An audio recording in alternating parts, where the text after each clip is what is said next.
17ஆம் அதிகாரம். 6 நாளைக்கு பின்பு இயேசு பேதுருவையும் யாக்கோபையும் அவனுடைய சகோதரனாகிய யோவானையும் கூட்டிக் கொண்டு தனித்திருக்கும்படி உயர்ந்த மலையின் மேல் போய் அவர்களுக்கு முன்பாக மறுரூபமானார். அவர் முகம் சூரியனைப் போல பிரகாசித்தது.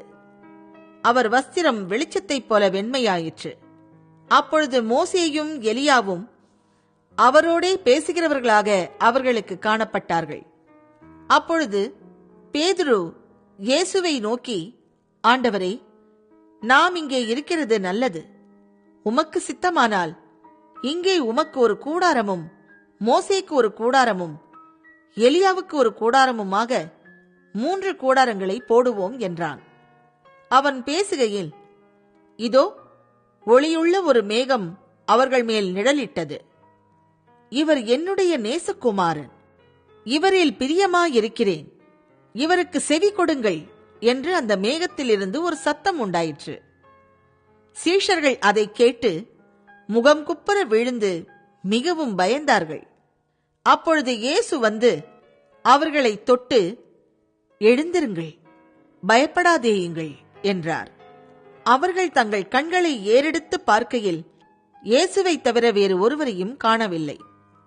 அவர்கள் மலையிலிருந்து இறங்குகிற போது இயேசு அவர்களை நோக்கி, மனுஷகுமாரன் மரித்தோரிலிருந்து எழுந்திருக்கும் வரைக்கும் இந்த தரிசனத்தை ஒருவருக்கும் சொல்ல வேண்டாம் என்று கட்டளையிட்டார்.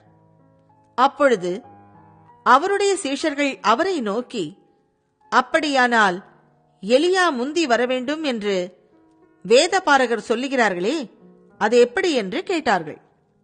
இயேசு அவர்களுக்கு பிரதியுத்தரமாக, எலியா முந்தி வந்து எல்லாவற்றையும் சீர்படுத்துவது மெய்தான்.